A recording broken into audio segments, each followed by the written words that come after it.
Good boy. So that's Hoover.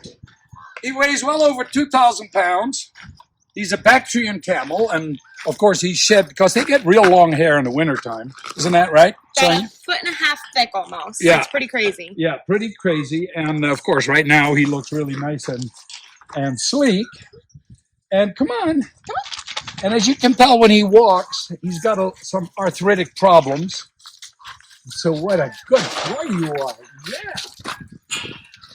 What a good boy. So he's on an oil, like an omega-3 for his coat, and then he's on an orthotron, which is a powder, and that's to help his joints.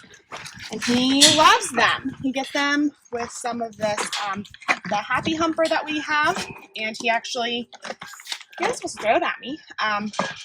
So he'll get his oil and stuff on top of that, and then he'll actually, normally if he's laying down, he'll get up and come running for it, because that's one of his favorite breakfast meals. The little flakes that he gets. There you go, buddy. And then he gets, what does he all eat? He gets apples too, doesn't he? So, yep. So he likes his carrots the most. That's his favorite. Or any kind of melon. So he eats watermelon, rinds and all. Honeydew, cantaloupe, and I'm not kidding, any kind of melon. Apples, he has to have them whole. Otherwise, he gets a little cranky about it. Carrots. I think that's just about all that I know of. I tend not to kind of give him anything that I know he won't necessarily like or anything new. Right. Just because he does... and then, of course, it gets the combination of grasses as well as so pellets. So he gets the alfalfa in the orchard mix. And so his pellets, of course, are a little bit bigger. Are they in here already? No, they're in there. Those ones have oil on them, but mine will have as well. Oh, yeah. Yeah, so those are the flakes that he likes. Yeah. There you go. What a good boy. Yeah.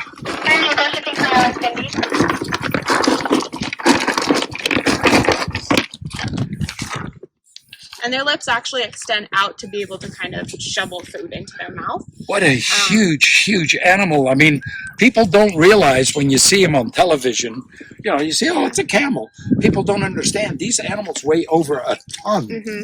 And one kick of these animals, and by the way, they can kick sideways, forward, and back.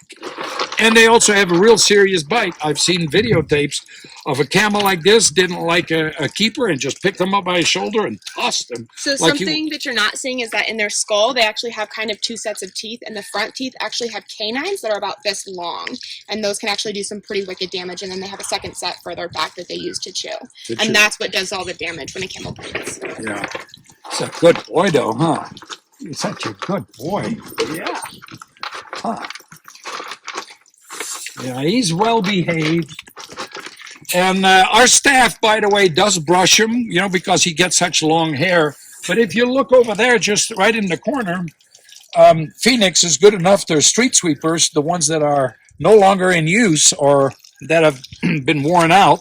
They actually donate them to us, and then we weld them onto a platform like that. So when he is itchy or he's got long hair and he's shedding, he actually rubs up against it, and that way he brushes himself. So, but you know, sometimes there are stragglers that are hanging on, and so the staff does brush him quite a bit. He loves to be brushed, even when he's not shedding. You can sit down here, and you can honestly normally sit down here for as long as he's willing to let you. Right. We have a brand new llama, and as you can tell, she's going to get fed right now. Has she got a name? Mayan. Mm-hmm. And this llama, as you can tell, this is the way she came to us about a week ago, right? About a week and a half. I think it's been about 2 weeks now. About 2 weeks. As you can tell, this animal is in pretty poor shape. You know, her hair is really matted. She's got very long teeth that need to be filed down. And we put her with the camel because Hoover is used to having a llama with him.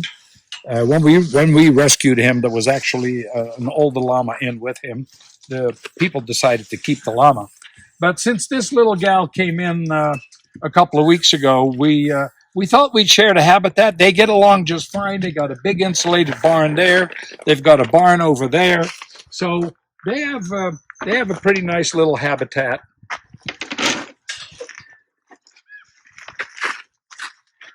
So I'm going to go in here and give her... Okay, give her food. Yeah. Is she friendly? She's a little skittish. She's a little timid, so she doesn't really come up to us. But I don't really push myself on her either. I have gotten it to where she'll come up to me, and I can kind of just poke her really quick, and then she kind of struts off. We can't really shear her right now because we're at the end of the summer and winter will be coming. So we're going to leave this coat on her, but as you can tell, she's not looking very healthy. But we'll beef her up in no time, and we'll start brushing her, get some of the dead stuff off of her. And then the first thing we have to do, of course, is learn to interact with her. And so we're getting there a little bit at a time. Slowly but surely, yeah. And it helps if there's only 3 of us that kind of interact with these animals. So we are able to kind of keep the interactions minimal and none of us force ourselves on them. It's just all in her time. And so this upcoming season in the spring, she will be sheared. Well, thank you, Sonia. Yeah. Very, very interesting. Doing a good job. Thank you. Thank you very much.